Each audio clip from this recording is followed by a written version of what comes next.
The moons were bright that night, hanging like twin silver eyes over the silent hills. The wind moved across the dry land, carrying dust and cold, but the human named Cade did not care. He had seen many nights like this since landing on this alien world, and he had grown to love its quiet beauty. The stars above, the strange plants below, and the peaceful air between them all made him feel like he had found a place worth staying in. But this night was different. He saw something new, something strange. In the middle of the open land, he saw a shape moving quickly, trying to stay low, trying to stay hidden. It was not a beast, not a shadow, it was a person. Small, covered in cloth from head to toe, running from the light of the moon. Cade stepped forward, called out with a calm voice, but the figure screamed and fell to the ground. Her hands reached up to cover her head, as if the moonlight itself was hurting her. Cade rushed to her side. Confused and careful she looked. Young, not human. Her skin was pale, with strange lines across her cheeks and arms, like silver marks drawn with care and pain. She looked at him with wide glowing eyes and whispered words in broken human speech. "Stay away, no light, please, no light." He tried to help her stand, but she pulled back, crying with fear and shaking like a leaf in the wind. She crawled toward a shelter made of metal, scraps and stones. Hidden under a rock ledge, barely big enough for one person, she slipped inside that dark space and pulled the cover tight behind her. Cade stood outside, not knowing what to do. Then he sat nearby waiting for morning, hoping she would speak again when the moons were gone. The sun rose slow and red, pushing back the cold and the shadows. Cade walked back to the shelter and placed food near the entrance. He stepped back and waited. The cloth moved slowly. A small hand reached out, grabbed the food, and pulled it. In silence followed, but it was a start. Days passed like this every night. She hid every day. He brought food. He spoke gently, asking her name, where she came from, what happened to her. She stayed quiet until one morning her voice came soft and unsure. "I am Vera. I do not touch the moons. They burn me. They changed me." Cade asked why, but she gave no answer, only fear in her eyes and a soft shake of her head. She never left. The shadow her body always covered her face, always turned from the sky. He began to bring her things: soft cloths, warm water, small tools to fix her shelter. He never asked for thanks, only wanted to understand why she was alone and afraid. One night a strong wind came ripping the cover from her shelter. The moons poured in like fire and touched her back. She screamed and fell again, this time not from fear alone, but from pain. Her skin glowed red and gold, like hot metal. Cade rushed to her side, pulled her away from the light, and held a blanket around her. She shook in his arms, her body burning cold and hot, her skin bright with strange light he had never seen before. She looked at him with tears and something else, not hate, not anger, something deeper and broken. She said, "You do not understand what the light does to me. It is not just pain, it is a fire, it is a bond, it wakes what should sleep." Cade wanted to know more, but she turned away, hiding her face again. He watched as her glow faded, little by little, the fire inside her calming like a dying flame. He stayed with her through the night, guarding her from the moons, guarding her from whatever pain lived in her past. He knew now that she was not just hiding from the sky, she was hiding from herself, from something deep inside her that the moons would not let sleep. He made a silent promise that night to help her, to protect her, to stay by her side no matter what the moons might bring. And above them, the twin moons watched, glowing brighter than ever, shining down on a story that had only just begun. Asterisk, the sun had not yet climbed when Cade woke to a sound, a soft whimper like someone holding back a scream. His eyes turned to the shelter, and he saw her curled up, arms around herself, her breath shaking in the cold air, her skin still glowing faint, like red embers under ash. He rushed to her side, placed the blanket back over her, and spoke her name gently, hoping she would not run again. But she did not move. She only whispered, "Please, not again, not the moons, not the heat." Cade did not understand why her body burned without flame, why her breath turned to gasps like something inside her was boiling. He looked at her arms, where silver marks now pulsed with dim light. The glow looked alive, like it was crawling beneath her skin, trying to reach her heart. He wet a cloth with water from his pack, placed it on her forehead, and then her shoulder where the light was brightest. She cried out, not from pain but from something else, something that made her eyes open wide, her body still, and her lips part. In shock he pulled his hand away, thinking he had hurt her, but she grabbed his wrist with sudden strength and held it there. Her eyes stared into his, as if searching for something buried deep. He saw fear, yes, but also need. Her lips moved slowly as she said, "It feels cold. It feels like before the moons, before the burning, before the change." Cade sat beside her, holding the cloth gently against her skin. He asked what she meant by the change, what the moons really did to her, and why her people lived this way in the dark. She closed her eyes, breathing slow, like she was remembering something heavy. She said, "The moons are not just light, they are old, they are alive in a way. They speak to our blood, they call it the fever. When it comes, we feel fire, not just in skin, but in heart, in mind, in soul. It changes us forever, she told him. A story then of her people long ago, when they walked freely under the moons, when they loved and danced and lived without fear, until the fever came and broke everything. Some became wild, their hearts burning with rage, others became lost in desire. Unable to think or speak without trembling, they hurt those they loved, and the fire never faded. So the elders made a rule: stay in shadow, stay alone, hide from the moons, and the fever will sleep. Cade listened without a word, letting her speak her truth, her pain, her fear. She looked at him and said, I have never felt the fever, not truly, not until you touched me, and now I feel it growing. I feel it waking, and I do not want to be like them. I do not want to lose myself. He looked at her hands, still glowing faint, and placed his over hers. She did not pull away this time. She watched him with soft eyes, unsure, but calm. He said, maybe the fever does not burn the same in everyone. Maybe it shows who we are, not what we fear. Maybe your fire is not a curse. Maybe it is a gift. She looked at him like no one ever had, not with hate, not with fear, but with hope, something she had buried for years. Now rising like the moons outside, he asked her to trust him, to let him help her control it too. Find a way to live without hiding. She nodded slowly, her voice shaking, but strong. I will try it. That night, they built a new shelter together, bigger with better shade and stronger walls. Cade made a filter to block most moonlight, but let a little in. Just enough to see how it touched her skin, how it moved like heat and light in dance. She stepped into that soft glow wrapped in her cloak. Eyes closed, breath steady, and when the first beam kissed her hand, she flinched, but did not fall. He stood beside her, ready to shield her if needed, but she raised her hand and let the light stay. Her skin glowed, but softer this time, like a warm fire. Not a wild one. She opened her eyes and smiled, the smallest smile he had seen since meeting her. It did not hurt, she said. It feels warm, not wild, not cruel, just warm. Cade smiled back, feeling something shift, not just in her, but in him too. He did not know what it was, but it felt like a bond, something quiet, something strong. She turned to him and whispered, you are not like the others. You do not fear the moons or the fever. You do not fear me, he answered, without thinking. Maybe I should, but I do not, because I see you, not the light, not the fire, just you. Owned. In that moment, under the quiet glow of filtered moons, something between them began to change, something deep and bright that neither of them could name. Yet something waiting to burn in a new way, one that did not destroy but healed. The days moved slowly, and the nights felt longer as Cade stayed close to the new shelter.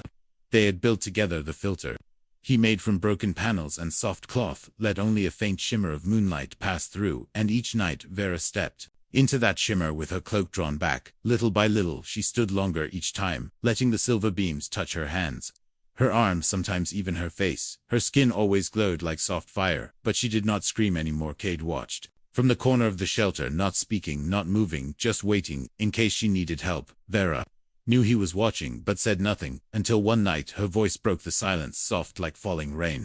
The moons feel strange tonight. Do you feel it? She asked. Cade stood and stepped closer, careful not to disturb the light. He nodded, but said he only felt cold, dry air, and the usual calm of this world. Vera turned her head just enough for the light to catch her eyes. They were glowing now, soft, pale blue, not silver, not white, but a shade Cade had never seen before. Her lips trembled, and her voice cracked again. I feel it inside, like a wave moving under my skin. It is not pain, it is not hunger, it is something else. Cade asked her what it meant, and she answered with her hands shaking and her breath uneven. It means the fever is not sleeping anymore. It means it sees you. It means it wants to wake. He stepped closer, without fear, holding out his hand to her. She looked at it, then at his face, and finally took it. Her skin was warm, not burning, just warm like smooth stone touched by morning sun. Cade felt a pulse through her palm, not just a heartbeat, but something deeper, like a quiet drum inside her chest, and inside his own, matching rhythm for rhythm. Vera gasped and let go, her eyes wide with shock. She backed away fast, almost tripping over a stone, her voice louder. Now you felt it too. That is not supposed to happen, not so soon, not like this. Cade asked again, what it meant, what was happening between them, and why the light made it stronger. She leaned against the shelter wall, breathing fast, looking at her glowing hands. I do not know. Every story says the fever comes slow, over many moons, over many touches. But this feels fast, too strong. Maybe because you are not like us, maybe because you are human. She asterisk. The wind was gentle. That night the moons rose higher than before, casting long shadows across the valley, and washing the rocks in soft silver light. Cade stood at the edge of the camp, looking toward the cliffs where the air felt clearer, and the stars looked close enough to touch. He turned as he heard footsteps behind him. Slow, light, careful. It was Vera with her hood down, and her cloak open enough to show her bare shoulders glowing faintly under the moon's she walked toward him without fear, her feet brushing the dust without sound, her hands at her sides, and her eyes locked on the sky above. For the first time since they met, she was not hiding from the moons, not flinching from their light. Her voice came soft and calm tonight. I want to see what they feel like, not behind filters, not under covers, just as they are. Cade stepped aside and let her stand next to him. They both looked up at the twin moons, so close, so bright, like two eyes, watching with silence and power. Vera raised her hand toward them, her fingers glowing. As they caught the silver rays, her breath came slow but steady, her body still and strong, no shaking, no fear, no pain, just light and warmth. He asked if it still burned, and she shook her head. Not like before, it is warm now, not fire, but heat, like something living inside me. Waking up, she closed her eyes and took another step forward, out from the cover fully into the open moonlight. The silver glow bathed her skin, wrapped around her shoulders, danced in her hair, and kissed her face like an old friend.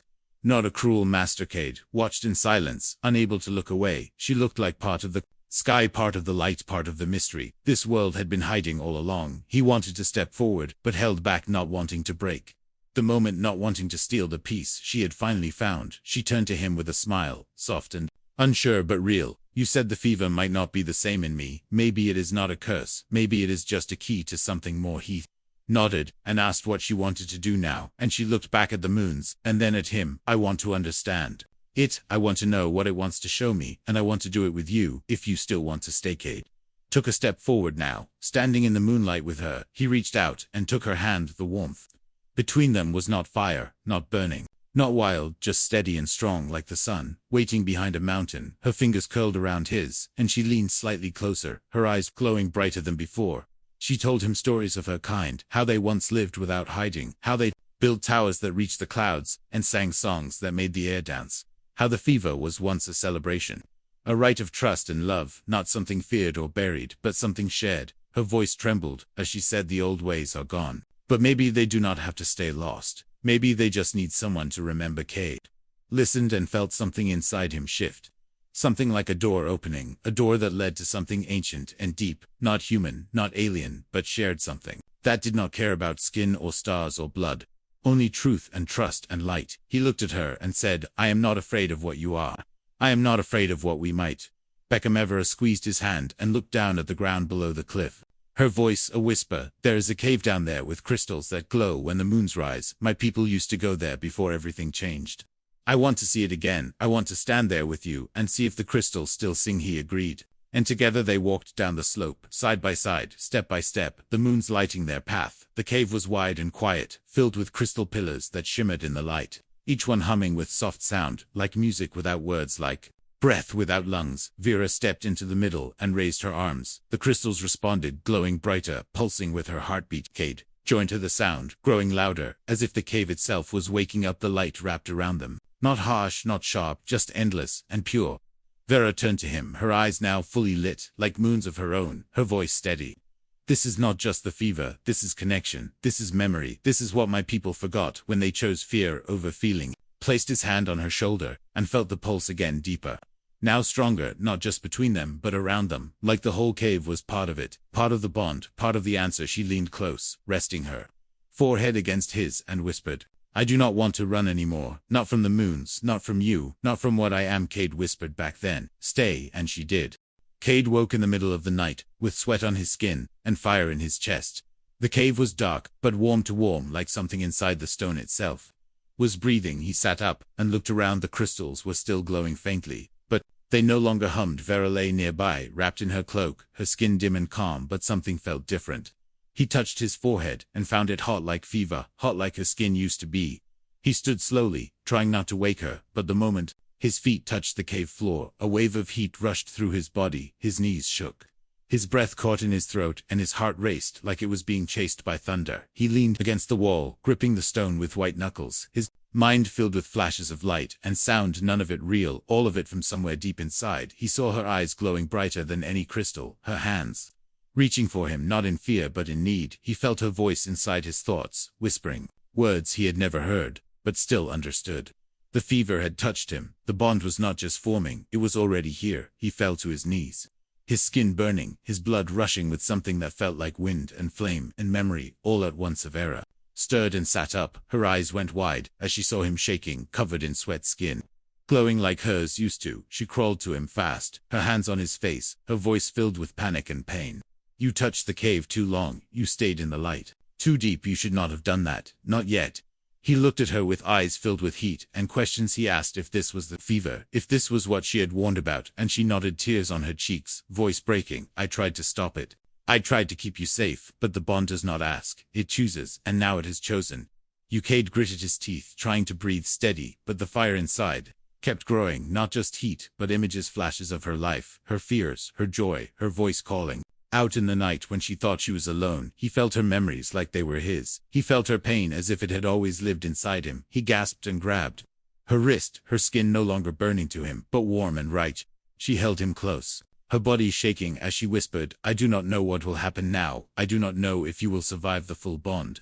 No human has ever been touched like this before. I do not want to lose you to the fire. I do not want the fever to take you from yourself. He whispered back, I am not afraid anymore. Not of the moons, not of the bond, not of you. I want to walk this path, even if it burns, because I trust you. I believe in what this could be. Her tears fell on his face, but they were not cold. They were warm like rain after a long storm. She helped him lay back, his head resting on her lap as she sang a song in her language, soft and old. The fire in his chest calmed with each note. Not gone, but quieter, like it was listening, like it had found a place to rest. The night passed slowly, the cave silent except for her voice and his breathing and the low pulse of light from the crystals. When the sun finally rose, the fever had not vanished, but it had changed. It no longer felt like a storm. It felt like a new sun rising inside him, ready to burn, not in destruction, but in creation. He opened his eyes and saw her watching him, with a look he had never seen before. Not fear, not sorrow, but something deeper, something that said she saw him fully and accepted everything he had become. She said, the bond has taken root. It will grow stronger every night. The moons will feed it, and soon we will not be able to hide what we are not from others, not from ourselves. He nodded and said, then we will not hide, we will face it together. Her hand tightened around his, and they both stood as one. Not human, not alien, not alone anymore, but something new, something born from fire and shadow and moonlight. But far away beyond the hills, beyond the cliffs, beyond the peace of their cave, someone else was watching, a figure cloaked in dark armor, eyes glowing with fury, skin cracked and burned by too much light. A voice like stone whispered, she has awakened the old way, she has broken the law, and now the bond must be shattered before it spreads. The wind carried that voice across the land, and the moons heard it, and the cave heard it, and somewhere deep inside, so did Vera. She looked up at the sky, her eyes hard, her voice low, he is coming. The one who carries the old pain, the one who lost everything to the fever. He will not let us live. He will try to end what we have started. Cade stood beside her, no fear in his eyes, only fire, and said then, let him try.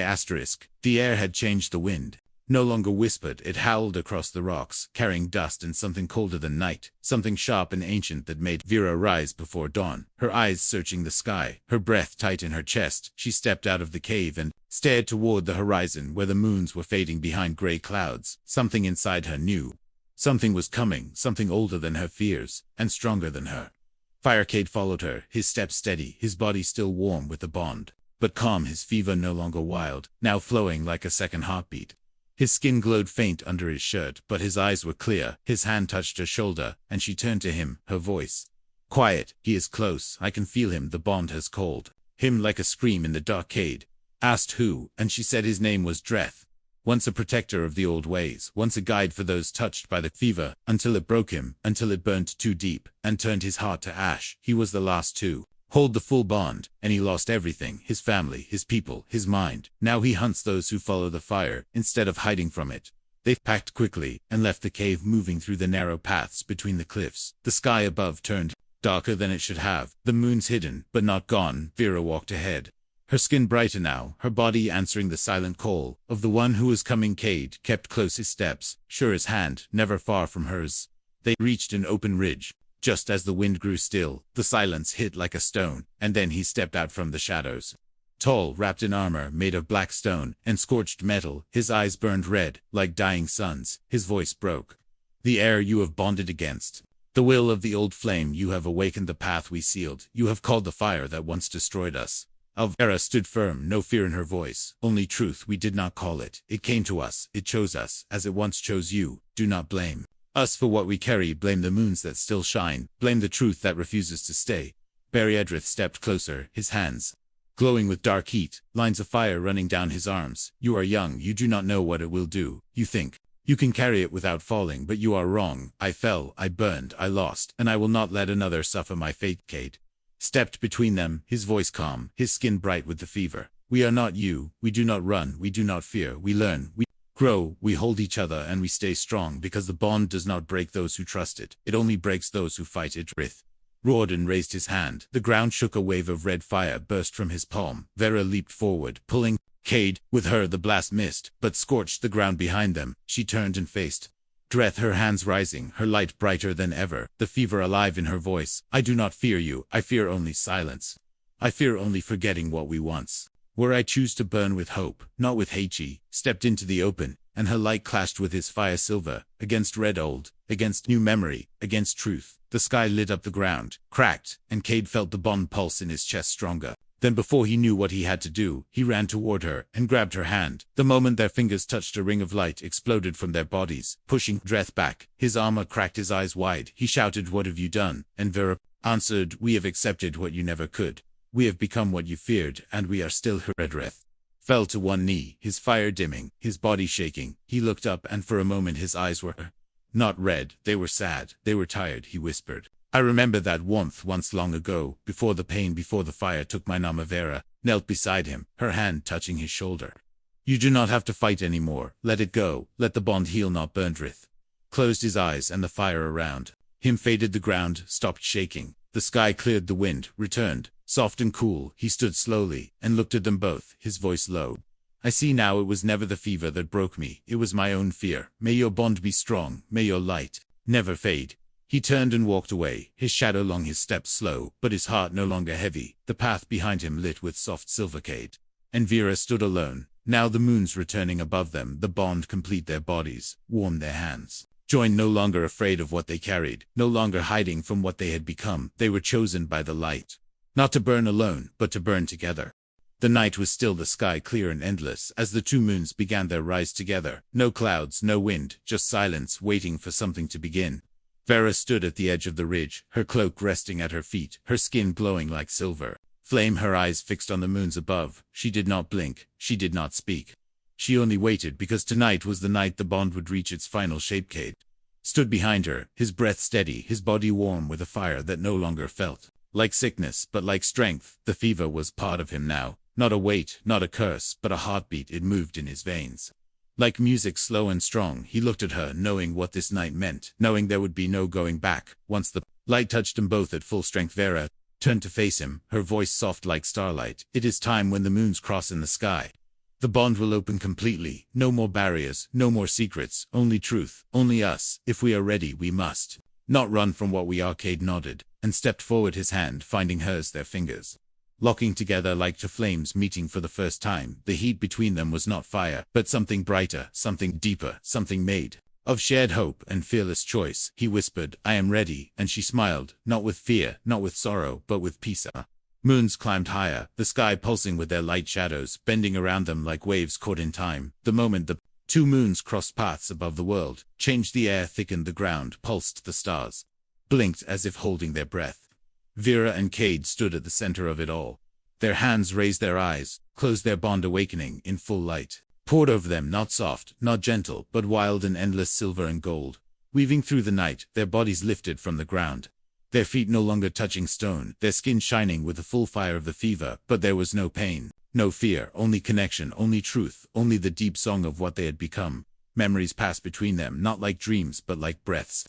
Cade saw her first night alone, the first moonburn, the first tear. Vera saw his childhood, the lonely roads, the cold camps, the quiet hunger for something real. Their thoughts became one, their hearts beating in the same rhythm, their fire dancing in the same wind. The fever no longer burned. It sang, it wrapped them in light, and whispered of a future shaped not by fear, but by flame, not by pain, but by power. They saw themselves standing, not as human and alien, but as one, as a new beginning, as the answer to a question that had waited for generations to be asked.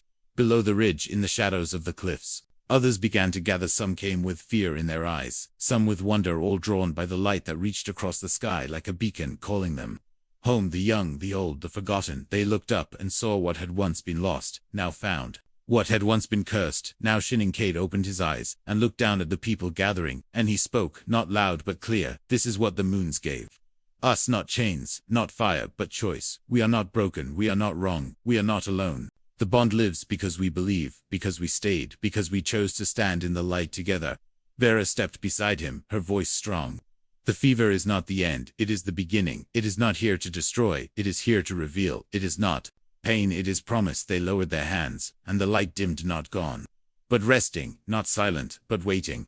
The moons slowly moved apart, the sky softening, the stars returning, the wind rising once more, gentle and cool. The people below stepped forward, unsure but curious. Vera and Cade welcomed them with open arms, with warm fire in their eyes, with steady hands.